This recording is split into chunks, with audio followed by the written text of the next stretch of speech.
আসসালামু আলাইকুম দর্শক, আওয়ামী লীগ তো নিষিদ্ধ হলো, তবে এই নিষিদ্ধ হওয়ার কারণে আওয়ামী লীগ যে খুব বেশি ক্ষতিগ্রস্ত হবে না সেই ধরনের কথা আগেই মন্তব্য করেছি। ধরে নিলাম যে আওয়ামী লীগ সত্যি সত্যি ক্ষতিগ্রস্ত হয়েছে, আর কখনো সোজা হয়ে দাঁড়াতে পারবে না। কিন্তু বিএনপির আসলে কি হবে? বিএনপিকে এখনও আশায় আছে যে নির্বাচন হবে, কখনো নরম সুরে কখনো গরম সুরে তারা যে দাবি জানিয়ে যাচ্ছে এবং তাদের সে দাবি সরকার রাখবে, এটি মনে করার ন্যূনতম কোনো কারণ নেই। এবং যদি এই ধারা অব্যাহত থাকে, যে দৃষ্টান্ত আমাদের সামনে একের পর এক উপস্থাপিত হচ্ছে, যে এনসিপি জাতীয় নাগরিক পার্টি বা সাবেক ছাত্র সমন্বয়করা যে দাবি তুলছে, এক ধরনের উত্তেজনা সৃষ্টি করে, কোথাও কোথাও মবের সৃষ্টি করে সরকার সেগুলোই করছে, সেগুলোই মেনে নিচ্ছে। এবং এগুলো তো স্পষ্ট যে তাদের মধ্যে একটা পর্দার আড়ালে যেই সমঝোতাগুলো আছে, কিংবা তারা মিলেমিশেই সরকার চালাচ্ছে, সেই জায়গা থেকে একটা প্লট নির্মাণ করার মাধ্যমে, প্রতিটি প্লট নির্মাণ করার মাধ্যমে এক একটা দাবি মেনে নেওয়া হচ্ছে। যদিও আমরা দেখেছি যে এর আগে রাষ্ট্রপতিকে অপসারণের যে দাবি, সেখানে বিএনপির আপত্তি ছিল, নতুন করে সাংবিধানিক সংকটের সৃষ্টি হবে, সেটি হয়নি। তবে আমার মনে হয় এখন সেদিকেই যাচ্ছে, রাষ্ট্রপতির অপসারণের দাবি করবে।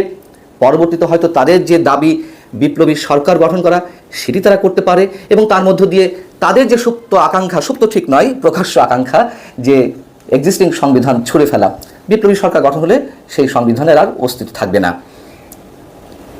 এমন সব দিকেই সম্ভবত যাচ্ছে আপাত দৃষ্টিতে, যা কিছু হচ্ছে সেদিক থেকে বিবেচনা করলে। বাস্তবতা হচ্ছে টালমাটাল অবস্থার মধ্যে বাংলাদেশ। আন্তর্জাতিক যে রাজনীতি, আন্তর্জাতিক রাজনীতিকে কেন্দ্র করে যে ভূ রাজনীতির খেলা, সেই সব বিবেচনায় নিলে আমরা খুব সহজেই কোনো কিছু প্রেডিক্ট করতে পারি না। কখন কি হচ্ছে, কখন কোন দিকে নাটকীয় মোড় নিচ্ছে, ক্ষণে ক্ষণে হাওয়া বদল হচ্ছে, মানুষের হিসাব করাটা, সমীকরণ মেলানোটা খুব কষ্টসাধ্য হয়ে উঠেছে। আমরা আওয়ামী লীগ নিষিদ্ধের বেলা দেখলাম যে বিএনপির যে অস্পষ্টতা, তারা তাদের রাজনীতির জায়গায় হয়তো ঠিক ছিল যে সাপও মারবে লাঠিও ভাঙবে না। এদিকে তারা চাইছে না যে একটা বৃহত্তর রাজনৈতিক দল হিসেবে আরেকটি বৃহত্তর রাজনৈতিক দলকে একেবারে নিশ্চিহ্ন করে ফেলতে, নির্মূল করে ফেলতে তারা সাধারণ মানুষের কাছে গ্রহণযোগ্যতা চাইছিল, হয়তো বিষয়টা এরকম। এবং অন্যদিকে এই যে ছাত্র সমন্বয়করা কিংবা এনসিপি বা তরুণ যুবকদের যে দল, তারা তাদেরকে খেপাতে চাইছিল না। বিষয়টা হচ্ছে যে আমরা দেখলাম যে শুরু থেকে বলে আসা হচ্ছিল বিএনপির পক্ষ থেকে আওয়ামী লীগ নিষিদ্ধ বিষয়টি জনগণের উপর ছেড়ে দেওয়ার। তো জনগণের উপর ছেড়ে দেওয়ার, সেটি কীভাবে জনগণ নির্ধারণ করবে? তার ব্যারোমিটারটা কি, তাদের মানসিকতা পরিমাপের?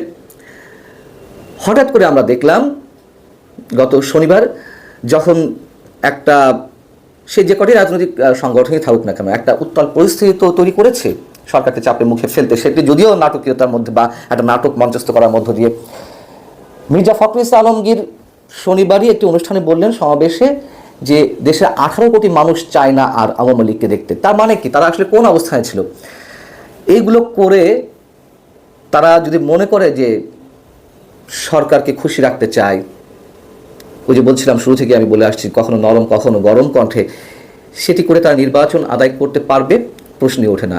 স্পষ্ট ভাষায় বলতে চাই, আবারও বলতে চাই, মনে করিয়ে দিতে চাই যে -2 ফর্মুলা, 111-এর -2 ফর্মুলা ছিল দুই ব্যক্তিকে মাইনাস করা, শেখ হাসিনা এবং খালেদা জিয়াকে। এবং আমি শুরু থেকে বলে আসছি, যারা আমার কন্টেন্টগুলো নিয়মিত দেখেন, যে এই -2 ফর্মুলা হচ্ছে দুই দলকে মাইনাস করা।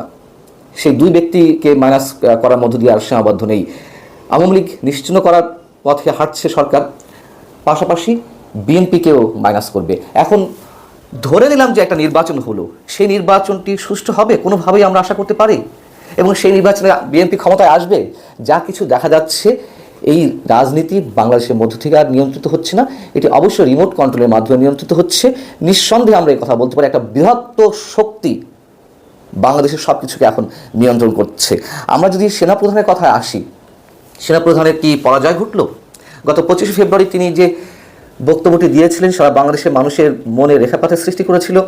তিনি বলেছিলেন যে তার জীবনের অন্য কোনো টার্গেট নেই, ইচ্ছে নেই, একটা অবাধ সুষ্ঠু নির্বাচনের মাধ্যমে বাংলাদেশকে একটি সুষ্ঠু গণতান্ত্রিক প্রক্রিয়া উত্তরণের মাধ্যমে তিনি বিদায় নিতে চান, এবং সেই নির্বাচন অবশ্যই ফ্রি, ফেয়ার এবং ইনক্লুসিভ হবে।